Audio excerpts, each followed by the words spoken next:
এবার জবান খুলে বলুন, মেয়েটিকে ঘরের মধ্যে তার আব্বা মা বন্দি করে রেখে দিয়েছে কয়দিন? 7 দিন। এই তো আপনারা আওয়াজ শুনছেন। একদিন নয়, 2 দিন নয়, মেয়েটিকে আব্বা আম্মা ঘরের মধ্যে রিমান্ডে রাখার টাইম বেঁধে দিয়েছে 40 দিন।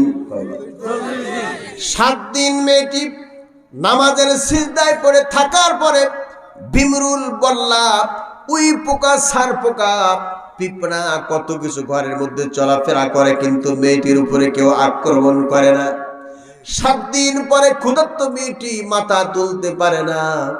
আল্লামা ইবনুল জাওজি ওয়ায়ুনুল হিকায়াত কিতাবের মধ্যে উল্লেখ করেছেন, 7 দিন পরে ক্ষুধার্ত মেয়েটি মাথা তুলবে। এত ক্ষুধার্ত মাথা তুলতে পারে না। বাম হাত দিয়ে পেটখানা চেপে ধরেছে, চেপে ধরে মেয়েটি বহু কষ্ট করে মাথা উঁচু করেছে। উঁচু করে মেয়েটি ডানে আর বায়ে তাকায় দেখে কারা যেন আসিয়া জান্নাতের 4001 প্রকার খাবার সুন্দর করে সাজিয়ে রেখে দিয়েছে। আমার ভাইরা একটু জবাব দেন, তাহলে এই মেয়েটির সামনে খাবার হাজির করে দিলেন কে? আরো ধরে বলতে হবে কে? সে আল্লাহ আজও আছেন তো? থাকলেও রাত বেশি হলে আল্লাহর ঘুমে ধরে। আমাদের 2-1 জনের ঘুমে ধরছে, আল্লাহ ঘুমায়। কোরআনে কারীম বলছি, আল্লাহু লা ইলাহা ইল্লা হুয়াল হাইয়ুল কাইয়্যুম লা তাখুযুহু সিনাতুন ওয়ালা নাওম। আল্লাহ হলেন তিনি, যিনি ছাড়া কোনো ইলাহ নাই, উপাস্য নাই, আইনদাতা নাই, বিধানদাতা নাই। ঘুম তো দূরের কথা, কোন তন্দ্রাও যাকে স্পর্শ করতে পারেন না। তিনি কে? আঙ্গুলটা উঁচু করে আবারও বলা যাবে না তিনি কে? শিশু, বৃদ্ধ, আবাল বনিতা, শিক্ষিত, চাকরিজীবী, ভ্যান চালক, রিক্সা চালক, নারী পুরুষ, দল মত নির্বিশেষে, কে আওয়ামী লীগ, কে বিএনপি, কে জামাত, কে জাতীয় পার্টি, কে কাস্তে, খুনতা, কোরাল, কুল, মার্কা, সবার আল্লাহ কে? আরো জোরে বলুন, তিনি কে? এই মেয়েটি একটানা 7 দিন পরে জান্নাতের খাবার আল্লাহ পাক তার সামনে পৌঁছে দিলেন। তাহলে বোঝা গেল নামাজের মাধ্যমেও আল্লাহ পাক মানুষকে রিজিক দেয়। সুবহানাল্লাহ বলবেন না? আমার দেশের মানুষেরা ওয়াজ শুনতে শুনতে মরে যাবা, কিন্তু নামাজ পড়তাম না। আমার দেশের মেয়েরা নামাজ পড়তে চায় না, কারণ আজকের কিন্তু এই এলাকায় মাহফিল হয়েছে, ওরা কিন্তু তারিখটা জেনে আসছে। অনেক মেয়েরা মনে করছি প্রামাণিক পাড়ায় কেন্দ্রীয় মসজিদের সামনে কবে মাহফিল হবে, কবে মাহফিল হবে। ও কিন্তু ফোনে ফোনে যোগাযোগ করে রাখছে, বন্ধুরে আইও, দেখা হবে। আজকের দেখবেন মেলায় গিয়ে ওরা পুরাতন প্রেমকে ঝালাই করেছে, ঠিক কিনা? নারী স্বাধীনতার বাংলাদেশ আমাদের করেছে একেবারে শেষ। আমরা ছোটবেলায় দেখছিলাম আমাদের মায়েরা যখন কোন জায়গায় যেত, আমার মায়েরা গরুর গাড়িতে উঠে 2 মাথায় কাপড় দিয়ে পর্দা করে তারা যেত। এখন নারীরা তা করতে চায় না।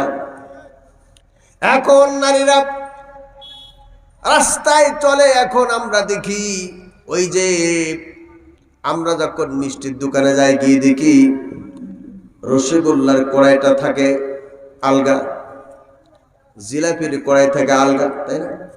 এই কথা বলে না? বন্দের কড়াই আলগা, সানার জিলাপির কড়াই আলগা। কিন্তু যখন আমরা আলকাতরার দোকানে যাই, গিয়ে দেখি আলকাতরার টিনের মুখটা সুন্দর করে ঝালাই করা। আলকাতরা তো মাছিও বসে না, মশাও বসে না। আমাদের দেশে 16 বছর, 17 বছর, 18, 20 বছর বয়সের মেয়েরা, ওরা এখন দানা কাটা পৈরির মতো করে, ওরা এখন কোন রকম একটা সালোয়ার কামিজ আর কোন রকম একটু ওন্না এইভাবে আমার মতো করে ওরা সামনে বলে দেয়। আর যুবকরা মনে করে আমার কি যাচ্ছে, মাল যাচ্ছে, দেখ। কথা বলেন ঠিক কিনা? আমার ভাইয়েরা, এইটা করে ওই মেয়েরা নিজের সাজসজ্জাকে পুরুষকে দেখাবার জন্য তারা যত রকম সাজে। আর যখন কোনো পুরুষ সামনে আসে, 20 বছর 22 বছর কোনো যুবক যখন ওরা দেখে, ঘন ঘন ওড়না ঠিক করে। এই কথা বলেন না কেন? আমি বাস্তব কথা বলছি। ওরা বারবার কিন্তু দুয়ারে ওড়না ঠিক করে, তার মানে ওড়না তো দেয় ঠিক এইভাবে, এই যে এই কথা বলছেন না কেন? ওড়না এইভাবে দেয় তো। কোন যদি 18 বছর 20 বছর বয়সের কোন ছেলেদেরকে দেখে, দেখার সঙ্গে ওড়না শুনে ঘন ঘন বারবার কথা কর না কেন আপনারা? আগের যুগের মেয়েরা, জাতের মেয়ে কালো ভালো, নদীর পানে ঘোলা ভালো, এইটা ছিল আগের। এখন যদি দেখে যে মেয়েটি যত সাদা, ওই সাদা মেয়ের উপরে মাছি আর মশা বেশি বসে, ঠিক কিনা? আগে আমার ভাইরা, একটা পরিবারে 7 জন 8 জন করেছিল, বাবা একা কামাই করত, সংসার ভালোই চলে যেত। তখন 1 বিঘা জমিতে 8 মণ 10 মণের বেশি ধান হইতো না। এখন সে 1 বিঘা জমিতে ধান হয় 30 মণ 35 মণ পর্যন্ত। এই কথা বলে না কেন? এইদিকে হয় না বুঝি? তখন কিন্তু একজন কামাই করতো আর 7 জন 8 জন খাইতো। এখন কিন্তু মনে করে স্বামী স্ত্রী 2 জন কামাই করবে। 2 জন কামাই করতে গিয়ে স্বামীও চাকরি করে, স্ত্রীও চাকরি করে, কিন্তু দুঃখের কথা, স্বামী চাকরি করে রংপুর, স্ত্রী চাকরি করে ফরিদপুর, আর মাঝখান দিয়ে কারা যেন খায়া যাচ্ছে নাজিরপুরের ঝোলা গরু। থাকো কেন বহুদূর, জোরে বলেন কথাগুলো ঠিক কি ঠিক না? আমার মা বোনরা যদি রাগ করে চলেই যায়, আমার কিছু করার নেই, কারণ সত্য কথা তো বলাই না, ঠিক না? আমার মুসলমান ভাইরা, এখন নারীদের যে অবস্থা, রসগোল্লার কড়াই আগলাপ, জিলাপির কড়াই আগলাপ, সানার জিলাপি বন্ধের কড়াই আগলা। আমরা যখন আলকাতার দোকানে যাই, গিয়ে দেখি টিনের মুখটা সুন্দর করে ঝালাই করা। তার মানে হলো 18 বছর 16 বছর 19 20 বছর বয়সের মেয়েদের এরা কিন্তু থাকে আলগা। আর যত বুড়ি মানুষ, ওদের জীবন যৌবন শেষ। এই কথা বলে না কেন? 70-80 বছর বয়স হয়ে গেছে দাদির কিন্তু এখন বোরকা পরা ফরজ নাই, কারণ ও বুড়ি হয়ে গেছে, ওর যৌবন নাই, কিচ্ছু নাই। ওর তো এখন বোরকা পরলেও চলে, না পরলেও চলে, ওর দিকে কেউ তাকায় না। এই কথা বলে না কেন? কোথায় আসে? ওরা এখন থাকে আলকাতরা টিন পরিধান করে, আর যত রসগোল্লা তার উপরে ওরা আলগা করে সামনে নিয়ে ঘোরে। দাদি পুত্নীদের সামনে, নাতনিদের সামনে ঠেলে দেয়, আর নিজে বোরকা পরে যায়। এমন কাল্লাস মার্কা মহিলা বাংলাদেশে আছে কি নাই? যুবকরা কয়, ও দাদি, ও কেডা? কয়, আমার বড় ছেলের মাইয়া। আপনাদের এলাকা বলে মিয়া, তাই না? এই অবস্থা। অথচ পর্দা করবে ওই সব মেয়েরা যাদেরকে দেখলে যুবকদের সুশ্রী, ঠিক কিনা? মনের মধ্যে এই যে চোখে, এই চোখ হলো শয়তানের তীরের মতো, ঠিক কিনা? এই কথা বলেন না কেন? এই অবস্থা বর্তমান যুগের মেয়েদের। এখন দেখেন, আপনি বিশ্বাস করেন আর না করেন, এখানে যে প্যান্ডেল, তার থেকে মহিলা প্যান্ডেল বড় হয়েছে। আমার এই 22 বছর বক্তৃতার যে অভিজ্ঞতা, সেই অভিজ্ঞতার আলোকে আমি বলছি, আমি না দেখলেও আমার এই মস্তিষ্কের মধ্যে একটা কাঁটা ঢুকেছে। আমি মনে হয় দেখতে পাচ্ছি, চোখ বন্ধ করলে যত পুরুষ হয়েছে তার 3 গুণ মহিলা হয়েছে। আপনারা দেখে আসেন, বিশ্বাস করেন আর না করেন। অথচ মহিলা চলছে কিন্তু কাজ, যেখানে যাই সেখানে। গতকাল যেখানে ছিলাম আমার ওই ফরিদপুর, আপনাদের তো পাবনা জেলা একটা ফরিদপুর উপজেলা আছে, আমার জেলা ফরিদপুর। এই ফরিদপুরে একটা প্রোগ্রাম গেলাম মোট শহরে। এই শহরে এত পরিমাণ মহিলা, তারা 3টা গরু জবাই করেছে, শেষে তাবারুক আছে। ওই এলাকা খুব ধনী এলাকা, যে এলাকায় আমি গেছি। তারা বলল, হুজুর আমরা এই 22তম বছর তাফসির মাহফিল করছি, 22তম বছরে এই বছর সব থেকে বেশি মহিলা হয়েছে। আমাদের তাবারুক যা রান্না হয়েছে তা মহিলাদেরকে দিলেই তো হয়ে যাবে, পুরুষদেরকে দিতে পারবো না। এই মহিলারা আওয়াজ শোনে বেশি, আবার মহিলারা কিয়ামতের দিন দোজখে যাবেও বেশি। কারণ কি? কারণ হলো মহিলার মধ্যে 3টা রোগ আছে। বলবো কি? 1 নম্বর রোগ হলো 3 মহিলা যখন এক জায়গায় বসে তখন ভারত, বাংলাদেশ, পাকিস্তান, ঠিক আছে? স্কুলে যখন ছেলে আর মেয়ে নিয়ে যায় তখন ওই 3জন 4জন এক জায়গায় বসে কয়, তোমার স্বামী কেমন? ওটা মানুষের যন্ত্র, কথা কয় না। আরেকজন কয়, তোমার স্বামী কেমন? কয়, আমার স্বামী তো শুধু মোবাইলে আরেকজনের সাথে ফিস ফিস করে গল্প করে। এই মহিলার সব থেকে বেশি স্বামীর বদনাম করে বলে আল্লাহ নবী বলেন, আমি মেরাজের রাতের দেখে আসছি স্বামীর বদনাম করা মহিলাগুলি আল্লাহ জাহান্নামে।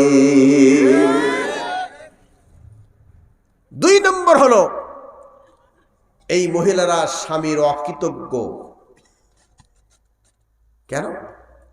আপনি বিবাহ করে এনেছেন 30 বছর 40 বছর, এত বাজারের দামি দামি শাড়ি, এত সুন্দর করে ব্লাউজ 3 পিস তারা এনে দিলেন, তাতে কোনো নাম হইল না। তার আব্বা কোন জামানায় কোন জগতে একটা শাড়ি কিনে দিয়েছিল, এইটা হাতে নিয়ে বলে, তুমি আমার কি দিছো? হ্যাঁ, কি দিছো? সব তোমার বাবাই দিছে। কথা বল না কেন? অকৃতজ্ঞ। আমার ভাইরা, এবার আসুন 3 নম্বর তাদের মধ্যে যে আছে, সমাজের মধ্যে যতগুলি কুটনামি, যতগুলি বদনাম, এই সংসারে কত সংসারে, এই পরিবারে কত পরিবেশ ছড়াই দেওয়ার মাধ্যম হলো মেয়ে লোকেরাই। এই জন্য বিশ্বনবী মুহাম্মদ রাসূলুল্লাহ সাল্লাল্লাহু আলাইহি ওয়াসাল্লাম বলেছেন, খবরদার তোমরা কখনো ভুলেও 6 প্রকার নারীকে বিবাহ করো না। 6টি নারী এমন আছে, তোমরা তাদের কাছে যেও না, তাদের হাতে তোমার ঘরের বরকত কিন্তু থাকবে না। এবার 6 প্রকার নারীর ভিতরে 1 নম্বর নারী হলো যে নারীর নাম হলো সাদাকা। সাদাকা শব্দের অর্থ হলো যে নারীর দিলটা পাথরের মতো শক্ত, নিজেও মারে, অন্যকেও মারার নির্দেশ দেয়, নিজেও খুন করে, অন্যকেও খুন করার নির্দেশ দেয়। এবং শক্ত দিলওয়ালা নারী পৃথিবীতে আছে কি নাই? এই কথা বলেন না কেন? আগামী কালকের কর্মসূচি হবে লুগি, বৈঠা, লাঠি আর চোর নিয়ে, আছে কি নাই? আরে খুনের নির্দেশদাতা এই ধরনের নারী পৃথিবীতে আছে, সুযোগ বুঝে দুলাবার কাছে চলে গেছে। মুসলমান ভাইরা, যে নারীর মধ্যে নামাজ নাই, বিশ্বনবী মুহাম্মদ রাসূলুল্লাহ সাল্লাল্লাহু আলাইহি ওয়াসাল্লাম বলেছেন, নারীরা যদি মাত্র 4টা কাজ করে আল্লাহ পাক তাদের জান্নাতের গ্যারান্টি দিচ্ছেন। ইজা সাল্লাত খামসাহা, নামাজের সময় হলে পরে নামাজ আদায় করবে, ও সামাত শাহরাহা, আর রমজানের রোজা রাখবে, ও আহসানাত ফারজাহা, আর নিজের সতীত্বের হেফাজত করবে, ও আতাত বালাহা, আর স্বামীর খেদমত করবে পর্দা সহকারে। এই 4টা কাজ যদি করে, ফালতা দুখুল মিন আই আবওয়াবিল জান্নাতি শাআত, আল্লাহ পাক নবী বলেছেন আল্লাহ পাক তার জন্য জান্নাতের 8টি দরজা খুলে দিবে। নারীদের জন্য কত সুন্দর ব্যবস্থা আল্লাহ পাক করে দিয়েছে। এই মেয়েটি একটানা 7 দিন নামাজের সিজদায় থাকার কারণে আল্লাহ পাক তার রুজির ব্যবস্থা করে দিয়েছে।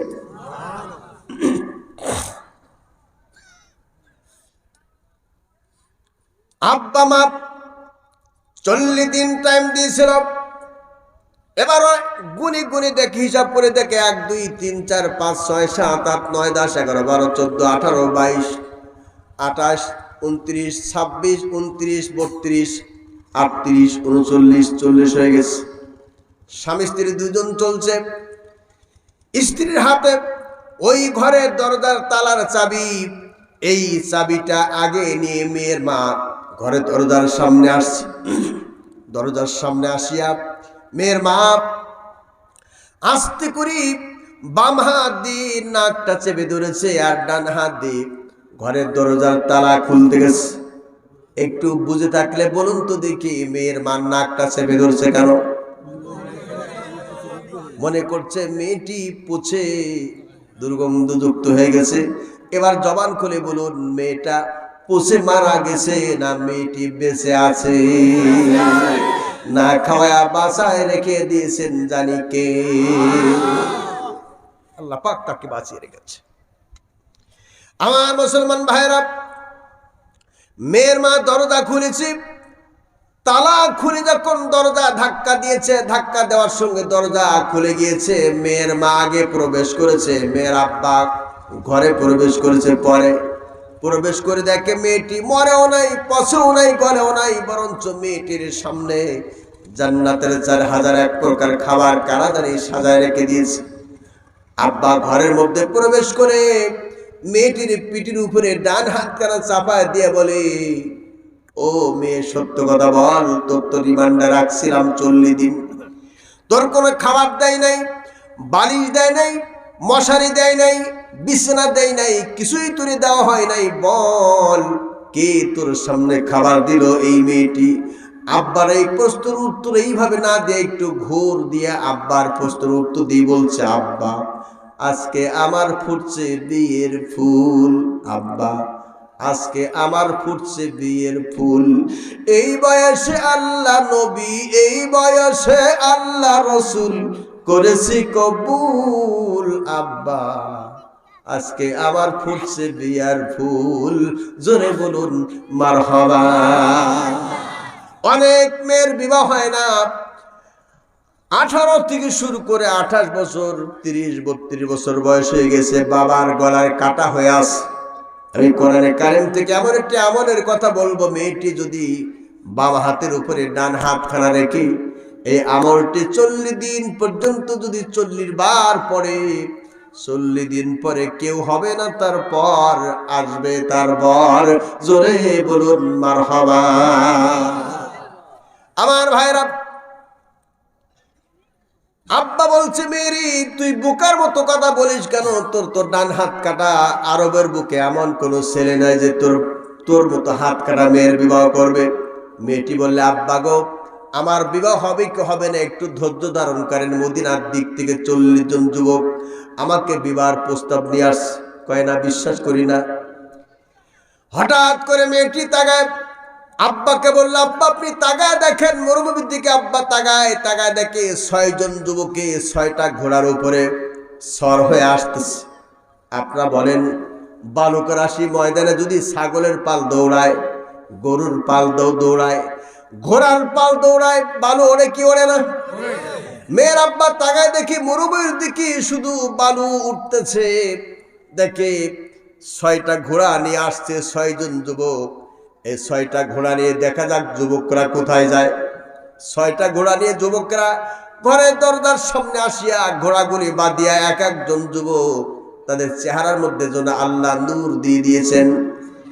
হাস্যোজ্জ্বল চেহারা অবস্থায় যুবকগুলি কোন দিকে ঢোকে, আব্বা ওদের দিকে দৃষ্টি রেখেছে। যুবকেরা এক একজন করে ওই যুবকরা ঘরের মধ্যে প্রবেশ করে দেখে মেয়েটি নামাজের সিজদায় পড়ে আছে। মেয়ের দিকে লক্ষ্য করে বলে, ওই যুবকরা মেয়ের দিকে লক্ষ্য করে বলছে, তুমি কোন কাননের ফুল রে কন্যা, কোন বাগানের ফুল? এই বয়সে আল্লাহ রসুল, এই বয়সে আল্লাহ নবী করেছ কবুল, কোন কাননের ফুল রে তুমি, কোন বাগানের ফুল? এবারে এই 6 জন যুবক বলে, কন্যা রে, আমরা মদিনা থেকে আসছি তোমাকে বিবাহের পয়গাম নিয়ে। মেয়েটি বলল, তোমরা 6 জন আসছো ঠিক আছে, তবে 6 জন একসঙ্গে আমাকে বিবাহ করতে পারবে না, কারণ আমি তা তাসলিমা নাসরিন নয় যে আমাকে যত যুবক বিবাহ করতে পারবে। তাসলিমা নাসরিনের বক্তব্য ছিল, একজন পুরুষে যদি 4 জন স্ত্রী গ্রহণ করতে পারে, আমি স্ত্রী লোক হয়ে কেন 4টা স্বামী গ্রহণ করতে পারবো না? দেখছেন, শয়তান মারা গেছে না? ও মুসলমান ভাইরা, মেয়েটি বলল 6 জন যুবককে আমাকে বিবাহের প্রস্তাব দিতে পারো, তবে বিবাহ হবে একজন পুরুষের সঙ্গে, তবে এই বিবাহটা হবে 6 জন যুবককে। যে যুবক আমাকে জান্নাতের গান শোনাতে পারবে তার সঙ্গে আমার বিবাহ হবে। এবার 6 জন যুবক মিলে প্রথম যুবক গান গাইলো, কন্যা বলল আমার পছন্দ হলো না। দ্বিতীয় যুবক গান গাইলো, কন্যা বলল আমার পছন্দ হলো না। তৃতীয় যুবক গান গাইলো, কন্যা বলল পছন্দ হলো না। তৃতীয় যুবক গান গাইলো, কন্যা বলল পছন্দ হলো না। চতুর্থ যুবক গান গাইলো, কন্যা বলল পছন্দ হলো না। পঞ্চম যুবক গান গাইলো, কন্যা বলল পছন্দ হলো না। এবার ষষ্ঠ যুবক গান গায়, কুল তাওয়াক্কুল বরখোদাওয়ার শুভ হোসাম মারসানা দোয়ার কে তু আজলা মাকাম। কন্যা রে, আমি সকালে যদি কিছু পাই তাহলে খাই, বিকালে যদি কিছু পাই তাহলে খাই, না পাইলেও না খাইলেও আমি সর্ব অবস্থায় আল্লাহর উপরে তাওয়াক্কুল করি। আল্লাহ পাক বলেন, ওয়ামান ইয়াতাওয়াক্কাল আলাল্লাহি ফাহুয়া হাসবু। যে ব্যক্তি আল্লাহর উপরে তাওয়াক্কুল করে, আল্লাহ পাক তার জন্য যথেষ্ট হয়ে যায়। যুবক বলছে, ও কন্যা, আমি সকালে যদি কিছু পাই তাহলে খাই, না পাইলে না খাইলেও আমি সর্বহালাতে আল্লাহর উপরে তাওয়াক্কুল করি। কন্যা বলছে, তুমি যে গুণের কথা বলছো, ও গুণ তো আমার বাড়ির কুকুরেরও আছে। এই এলাকায় আমরা যারা কুকুর পালে, আপনি কুকুরে 1 সপ্তাহ 2 সপ্তাহ 1 মাস 2 মাস খেতে দেন না, আবার আপনার বাড়ির ছেলে মেয়ে আপনার বাড়ির ছাওয়াল পাল ওই কুকুরকে লাঠি দিয়ে পিটায়, পাথর মারে, ইট নিক্ষেপ করে, এরপর কুকুর বাড়ি থেকে চলে যায় না। হঠাৎ করে ঢাকার থেকে একজন মেহমান আসছে, আপনি দোতলা আছেন, মেহমান আসে আপনার বাড়ির দরজায় আসছে, বাড়ির দরজায় আসার সঙ্গে আপনার বাড়ির ওই যে কুকুরে আপনার বাড়ির ছেলেরা পিটাচ্ছে, গরম পানি নিক্ষেপ করছে, লাঠি দিয়ে পিটাচ্ছে, পাথর নিক্ষেপ করছে, ইট নিক্ষেপ করছে, এই কুকুর কিন্তু ওই মেহমানের কাছে পরিচয় চাচ্ছে, অ্যাড্রেস চাচ্ছে, কে তুমি, কে তুমি, কে তুমি, পরিচয় চাচ্ছে। অথচ আপনি কিন্তু খেতে দেন না। আপনি হঠাৎ করে দোতলা থেকে বললেন, টনি, মিস্টার টনি ডগ, থাম, ও আমার মেহমান। কুকুর তখন চিন্তা করল, হারে আমি তো আমার মুনিবের বন্ধুর সঙ্গে বেয়াদবি করে ফেলেছি। দোতলা থেকে আপনি নামলেন, নামার পরে মেহমানকে মুসাফা করে, মোলাকাত করে, মুআনাকা করে তাকে আপনি দোতলায় নিয়ে যাচ্ছেন। কুকুর মনে করল আমার বেয়াদবি হয়ে গিয়েছে। তখন কুকুর করে কি, ডান পাশে চলটা মাটির সঙ্গে লাগায় আর বাম পাশে চলটা মাটির সঙ্গে লাগায়, আর বলে, আমি কি জানি, আমি কি চিনি, আমি যদি জানতাম চিনতাম তাহলে আমি কখনো আপনার মেহমানের সঙ্গে বেয়াদবি করতাম না। এবার বাড়িওয়ালার আইছে দোস্ত, বাড়িওয়ালার বউ করতেছে রান্নাঘরে গোস্ত। কি না, আপনাদের কষ্ট হচ্ছে? সত্যি কষ্ট হচ্ছে না তো? কর্তৃপক্ষ স্লিপ দিয়েছে, আমার আলোচনা শেষ করতে বলছে। কি করবে? স্লিপ চলবে না? ও আচ্ছা, আমি স্লিপটা দেখি না, তবে দেখি। ও আচ্ছা, ঠিক আছে। কর্তৃপক্ষ তো একটা দাবি আছে, ঠিক কিনা? আমিও আসছে, আমার একটা দাবি আছে, আপনারাও আসছে না, আপনাদেরও একটা দাবি আছে, ঠিক কি ঠিক না? কথা বলেন, ঠিক কি ঠিক না? তবে আজকের আলোচনা যা শুরু হয়েছে, আপনারা যে আলোচনা মুজে গেছেন, রাত পার হয়ে যায় জায়গা, ঠিক কিনা? বাবা, কোন জায়গায় আসলাম? আমার ভাইরা, কন্যা বলল, ওটা তো জান্নাতের গান নয়, ওই গান শুনে আমারে খুশি করতে পারবে না। এবার ওই যুবক ছেলেরা কন্যারে শোনায়, নামে গুয়াম কিয়াজা আলম জুদাবাস বাহার কারে কিবাসি বা খুদাবাস। ও কন্যা, আমি যেখানে থাকি না কেন, আমি যেন আল্লাহরে দেখি, আল্লাহ আমারে দেখে। আল্লাহু আকবার বলে। এটা রসুলের একটা হাদিসের অর্থ বলেছে। আল্লাহ রসুল বলেছেন, তুমি এমন ভাবে নামাজে দাঁড়াও যেন আল্লাহ তোমারে দেখতে পাচ্ছে। অথবা আল্লাহ যদি তোমাকে না দেখতে পায়, প্রথম মনে করো যে আমি আল্লাহকে দেখছি, তাও যদি সম্ভব না হয় অন্তত এইটা মনে করো যে আমি আল্লাহকে দেখতে না পাইলেও আল্লাহ আমারও দেখতে পাচ্ছে। এই সঙ্গীত যখন মেয়েটি সামনে ছেলেটি বলল, মেয়েটি মনে করলো এটা তো জান্নাতের গান নয়। হয়তো আপনারা মনে করছেন জান্নাতের আবার গান আছে নাকি? যারা মাদ্রাসা লাইনে লেখাপড়া করেছেন, মিশকাত শরীফ যারা পড়েছেন, মিশকাত শরীফের মধ্যে হাসিয়ার মধ্যে নাই, ডাইরেক্ট মিশকাত শরীফের মধ্যে জান্নাতের গান লেখা আছে। আল্লামা ওলিদুদ্দিন তিনি মিশকাতের রাইটার, তিনি লেখক, তিনি লিখেছেন জান্নাতের মধ্যে জান্নাতের হুরিরা সেদিন জান্নাতের গান গাবে আর মানুষকে আল্লাহর জান্নাতের দিকে আহ্বান করবে। সে জান্নাতের গান আছে, যদি কেউ শুনতে চান আমি শেষে শোনাবো ইনশাআল্লাহ। ওই যুবক যখন এই গানটা শোনালো, কন্যা বলল এটা তো জান্নাতের গান নয়। তুমি কি হাবলা পাড়ায় নোট ভাঙাতে আসছো নাকি? ফকির পাড়ায় ভিক্ষা করতে আসছো নাকি? তুমি কি প্রামাণিক পাড়ায় মাপবাড়ি করতে আসছো নাকি? কি মনে করো, কি মনে করছো তুমি? কয় না রে না। এবার কন্যা বলল তোমার গানটা শুনে আমার কলিজাটা ঠান্ডা হয়ে গিয়েছে, কারণ তুমি এটা বোঝাতে চেয়েছো আমি যেখানে থাকি না কেন আমি আল্লাহরে দেখি, আল্লাহ আমারে দেখে। এর দ্বারা বোঝা গেল নিঃসন্দেহে তুমি আল্লাহর একজন ওলি। আর দেরি নয়, ছেলে আর মেয়ে দুজন হয়ে গেল রাজি। ডাকলো এবার কাজী। আর কাজী হলো দুনিয়ার অন্য কোনো মানুষ নয়, কাজী হলো জনাবে মুহাম্মদ রাসূলুল্লাহ সাল্লাল্লাহু আলাইহি ওয়াসাল্লাম। নবীজি তাদের দুইজনকে বিবাহ বন্ধনে আবদ্ধ করে দিলেন। কিন্তু মেয়েটির যে ডান হাত কাটা, ছেলেটা একদম টের পায় নাই। বাসর রাত্রে ছেলে মেয়ে দুজন গিয়েছে। বাসর রাত তাদের জীবনের প্রথম রাত। বাসর রাতের স্বামী স্ত্রী দুজন। সুন্নাত হলো বাসর ঘরে তিনটা জিনিস করা সুন্নাত।